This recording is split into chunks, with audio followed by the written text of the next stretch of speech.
Bharat first मुल्क था जिसने टिकटॉक को बैन किया। और आपको पता होगा कि सिर्फ टिकटॉक को बैन नहीं किया था, इंडिया ने कुछ 58 के करीब ऐसी कंपनीज थी जो कि इंडिया के अंदर ऑपरेट कर रही थी।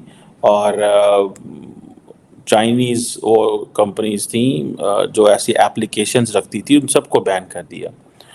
और आज अमरीकी क्या कह रहे हैं? अमरीकी कह रहे हैं क्योंकि इंडिया ने बैन किया था और हम समझते हैं इसको भी बैन किया जाना चाहिए। मैं इंडिया की पॉलिसीज की तारीफ करता हूँ, मैं इंडिया की तरक्की की तारीफ करता हूँ, उनकी सड़कों की तारीफ करता हूँ। वो चांद पे जाके बैठ गए, मैं इस चीज की तारीफ करता हूँ। उनके प्राइम मिनिस्टर अभी आप बता रहे हैं कि एक आम आदमी से मिले और उन्होंने कहा कि मैं भी गुर्बत से बाहर निकला हूँ। देखिए, हमेशा तरक्की वो मुल्क करते हैं जिनके वजीर आजम जो है ना बादशाह नहीं होते। जैसे हमारे वजीर आजम बादशाह महलों में रहते हैं, जिन्हें 200-400-500 मुलाजिम चाहिए, नौकर चाहिए। देखिए, प्राइम मिनिस्टर मोदी की अगर मैं तारीफ करता हूँ, ना उनकी औलादें हैं, ना उनकी शादी है, ना उनकी बादशाही चलनी है, ना उनकी नस्लें चलनी है। उनके बाद उनके बेटे ने वजीर आजम नहीं बनना या उनकी बेटी ने वजीर आला पंजाब नहीं बनना। आप समझिए बात कि अब इंडिया क्योंकि पांचवी बड़ी इकानमी है, उसने इन्वेस्टमेंट तो करनी है। उस अब तो वो एग्रेसिव तरीके से इन्वेस्टमेंट करना चाह रहा है। वो मज़ीद ऊपर आना चाह रहा है। वो चौथे से पांचवे से चौथे से तीसरे नंबर की तरफ बढ़ना चाह रहा है। उसका मेजर इस खित्ते में मेजर राइवल जो है वो चाइना है। उसने उसको डिफीट भी करना है, उसके लिए उसके बैकिंग भी है। लेकिन इंडिया ने उस वक्त बड़ी बोल्ड मूव ली 4 साल पहले। नरेंद्र मोदी की हुकूमत ने, उन्होंने कहा कि ये चाइनीज़ ऐप को बंद किया जाए। इंडिया दिन ब दिन बढ़ती जा रही है। हम वो कहते हैं ना कि इंडिया हमारे दुश्मन है, हम इसकी दुश्मनी के काबिल है नहीं। इंडिया की दुश्मनी के काबिल भी नहीं है। बिल्कुल भी नहीं है। अरे क्या बात हाँ, है। मैं तो कह रहा हूँ हम इंडिया की दुश्मनी के काबिल है। इंडियंस वाली बात करी कमेंट्स में, वो कहते हैं हम ना आपसे दुश्मनी चाहते हैं, ना हम आपसे दोस्ती चाहते हैं। अब लेवल ही नहीं है, क्योंकि हमारे मुल्क इतना गिर चुका है कि हम कुछ भी नहीं है दुनिया में। दोस्तों, आपको याद होगा मोदी जी ने टिकटॉक और उसके साथ कितनी सारी ऐप्स थी जो एक झटके में बंद की थी। उसका रीजन ये था कि चीन हमेशा एक ही काम करता है, वो ये करता है कि दूसरे के देश में जाकर जासूसी करता है अपनी ऐप्स के थ्रू। और ये बात भारत बहुत पहले समझ चुका था। अब क्योंकि हमारे साथ फिर चीन की जो रिलेशन है थोड़े थोड़े खराब होने शुरू हो गए हैं।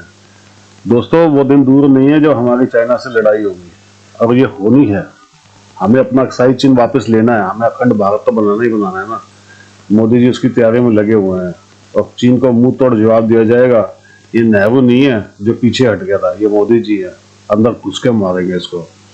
खैर, बात वो हो रही है दोस्तों कि अब अमेरिका को समझ में आ गया है कि भैया ये तो चीन गड़बड़ कर रहा है।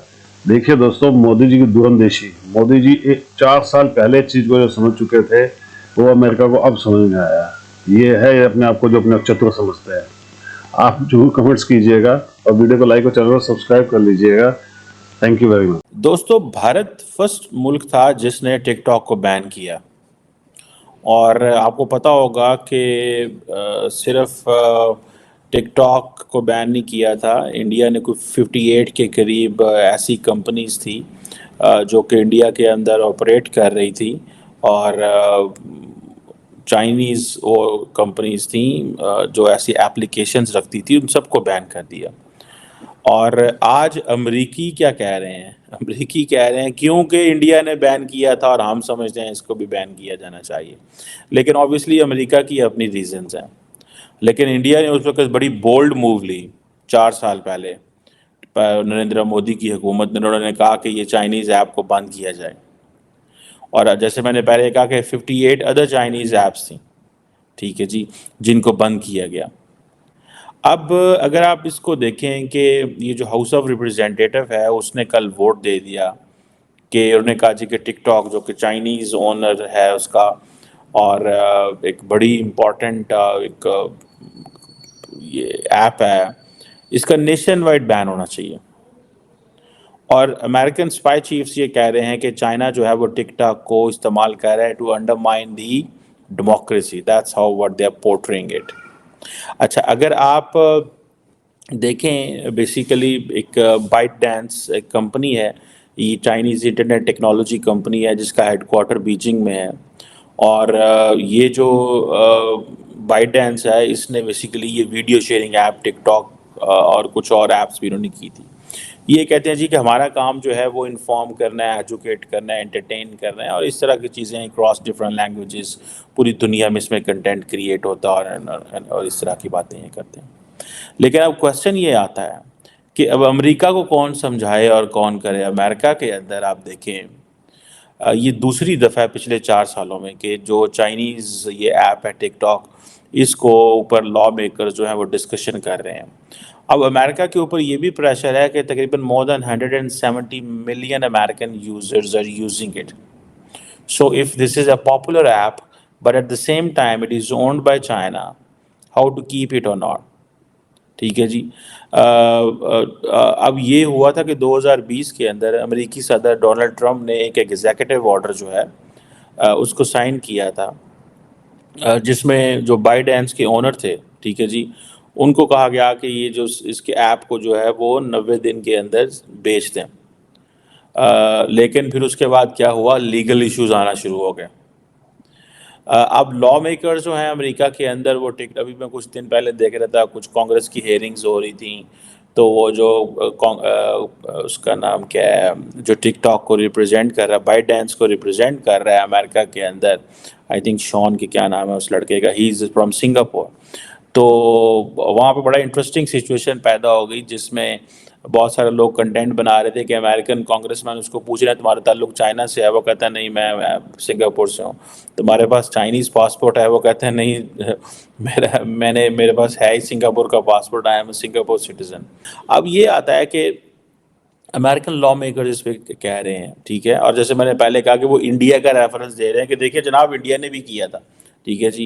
अब ये है कि यूएस हाउस ऑफ रिप्रेजेंटेटिव में वोट हुआ है 352-65, मीन्स के बहुत बड़ा मतलब एक वोट है कि बंद किया जाए इसको। बड़े पैमाने पे देखें लोगों ने वोट डाले हैं, और यहाँ वो कहते हैं इसको बंद करें, या वो कह रहे हैं इसको एप्पल एंड गूगल के ऐप स्टोर से अमेरिका में ख़त्म कर दें।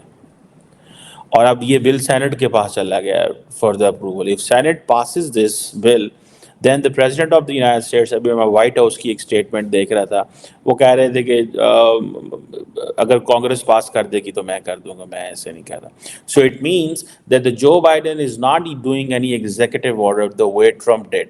अब अमेरिकन इंटेलिजेंस चीफ जो हैं वो ये कह रहे हैं कि ये जो चाइनीज़ गवर्नमेंट टूल है ये हमारी डेमोक्रेसी को अंडरमाइन करेंगे। और सिर्फ ये नहीं, जो अमेरिका के जो director of the national intelligence है उसने ये वार्न किया दैट कि ये चाइनीज़ प्रोपेगेंडा आर्म है और ये टारगेट कर रही है अमेरिका के डेमोक्रेटिक एंड रिपब्लिकन कैंडिडेट्स को। अब देखें अमेरिका के अंदर तमाम जो पॉलिटिकल कैंडिडेट्स हैं they are generating the content on TikTok. And I can tell you in Pakistan in 2024 elections, the majority of the politicians, they were creating the content on TikTok rather than on Facebook or YouTube. Nobody was watching Facebook उसकी वजह क्या है? Why on Facebook and TikTok? Because इसके लिए internet सस्ता मिलता है, YouTube के लिए तगड़ा इंटरनेट चाहिए, इस तरह की चीज़ें चाहिए, या वेबसाइट पे जाना थोड़ा टाइम लगता है। सो ये चीज़ें जो हैं वो मौजूद हैं। इसीलिए दोस्तों दुनिया में जितने भी बड़े बड़े लीडर्स हैं वो मोदी विजन को देख रहे हैं। वो देख रहे हैं कि मोदी जी ने 10 साल में देश को कहां से कहां पहुंचा दिया, और आने वाले 10 साल के अंदर दोस्तों हम जो करने वाले हैं ना, वो पूरी दुनिया जानती है कि भारत सबसे आगे निकल जाएगा। दोस्तों ये विजन है, ये सोच है, ये असल में होता क्या है कि ये होती है देशभक्ति। जो देश की सोचते हैं वो हमेशा आगे निकलते हैं, और मोदी जी ने हमेशा देश को प्रथम रखा है, इसीलिए वो कट्टर देशभक्त है। दोस्तों वो दिन दूर नहीं है जब हम हिंदू राष्ट्र भी बनेंगे और अखंड भारत भी बनेगा। ये मेरी अपनी जाती राय है। आप इस बारे में क्या सोचते हैं प्लीज कमेंट्स करके जरूर बताइएगा। वीडियो को लाइक और चैनल को सब्सक्राइब कर लीजिएगा। Thank you very much.